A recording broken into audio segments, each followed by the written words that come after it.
We'll study about the part 2 of chapter 3, minerals and the power resources. I hope so the part 1 is clear to you.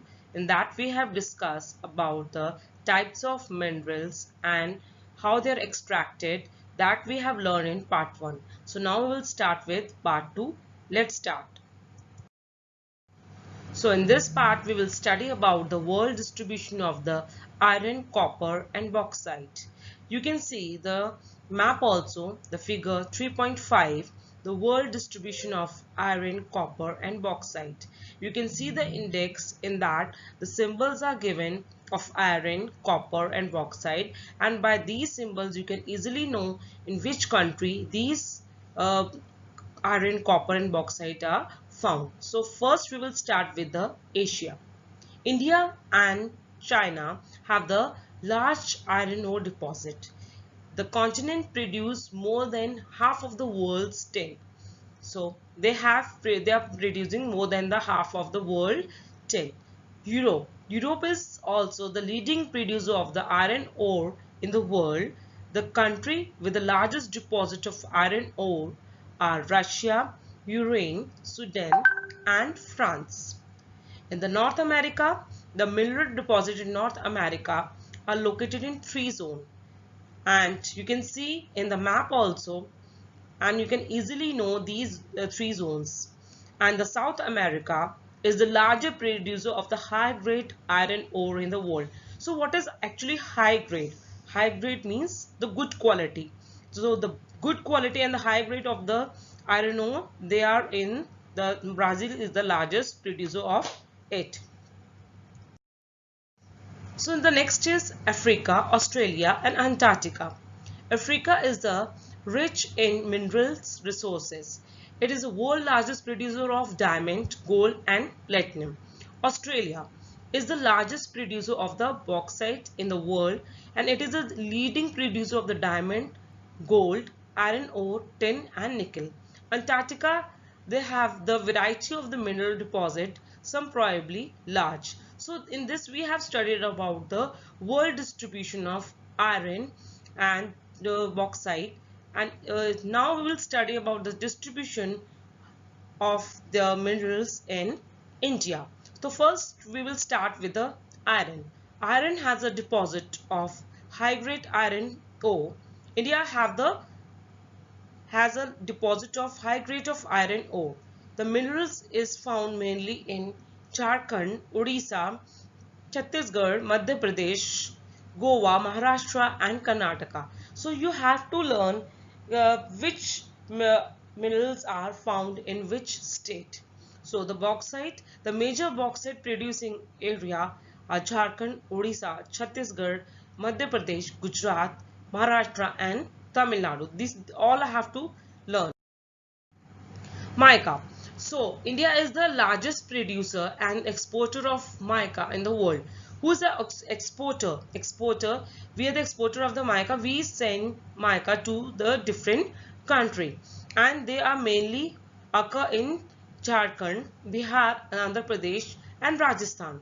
Copper, it is mainly produced in Rajasthan, Madhya Pradesh, Jharkhand, Karnataka and Andhra Pradesh.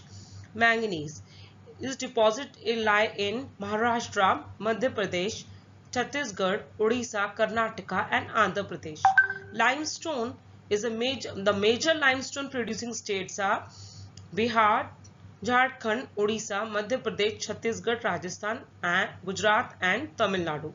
And you can see the figure 3.7 also, the crushing of limestone is there, and in figure 3.8 the extraction of the salt from the Sambar lake in Rajasthan is they are doing that. You can easily see in the diagram. And the gold, the Kola in the Karnataka has a deposit of the gold in India. These mines are among the deepest mine in the world, which make mining of these ore very expensive. Why they are so expensive? They are expensive because they are so deep, so it take lot of money to dug up. So the salt, so India is one of the world leading producer of the exporter of the salt also. We are exporting the salt also. Now we will study about the uses of the minerals. how we use it. The minerals are used like you for the jewelry also. We adorn the jewelry like diamond jewelry we use, gold jewelry we use. So these are used in the various style of the jewelry. The copper is another metal which we used in everything from the coin to pipes.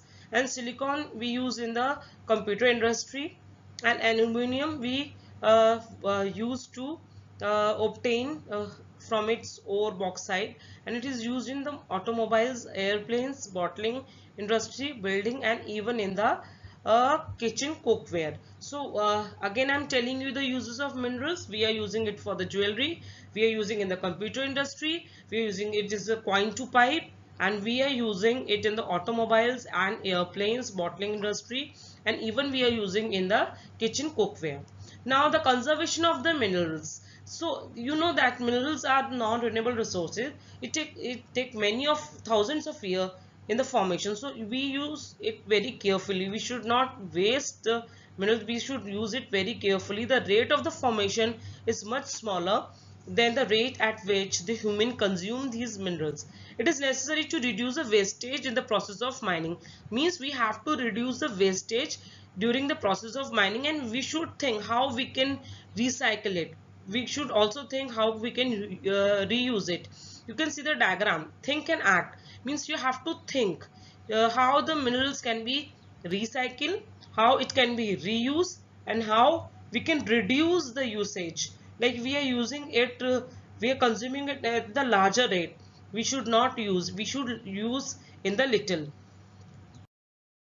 Now the power energy, like energy plays a very vital role in our lives. We also need the power for like electricity. We use power for industry, agriculture, transportation, communication, and defense. The power resources may be broadly characterized. You can see they can be divided into two: conventional and non-conventional resources. So first we will just take the conventional sources. What is it? It is the energy those which have been common use, means they are in the common use for the long time. Like you can see the firewood and the fossil fuels are the two main conventional energy sources. So first we will take the firewood. It is widely used for cooking and heating. Like the in our country more than 50% of energy used by the villagers, means the villager people, they use firewood. They go to what they do, they just go to the forest and they collect the firewood and they use for the cooking and for the heating. I can show uh, like you can see this in picture also, figure 3.11, a woman carrying the firewood in the northeast India. So this, I hope so it is clear to you how they are using it and for what they are using the firewood. Next is your fossil fuel. Fossil fuels such as coal, petroleum, and natural gas are the major source of the conventional energy. The reserves of these minerals are limited. The rate at which the growing population is consuming is far greater than the rate of the formation. As you know, they have taken millions of years in the formation. So the formation is a very small rate, but the consumption is at a very greater rate. So we should use it very carefully. We should not use and we should not waste it. Because otherwise it will, if once it will exhaust, the next generation, the coming generation will not be use these resources because they will be exhausted. So next is your coal. Coal is the most abundantly found fossil fuel. It is used as a domestic fuel. Like in our household work, they are using the coal. The domestic fuel in industry, they are also using it, such as iron, steel, steam engines, and to generate electricity. You can see the figure 3.12 also, a view of thermal power station, means for generating electricity, they are using the coal for the steam engine and to generate the electricity. The electricity from the coal is called thermal power. So the electricity that is forming from the coal is called thermal power. The coal which we are using today was formed in the millions of years. So we have to use it very carefully, and it is also referred to as a buried sunshine. The leading coal producer of the world are China, USA, Germany, Russia, South Africa and France. I hope so if this module is clear to you.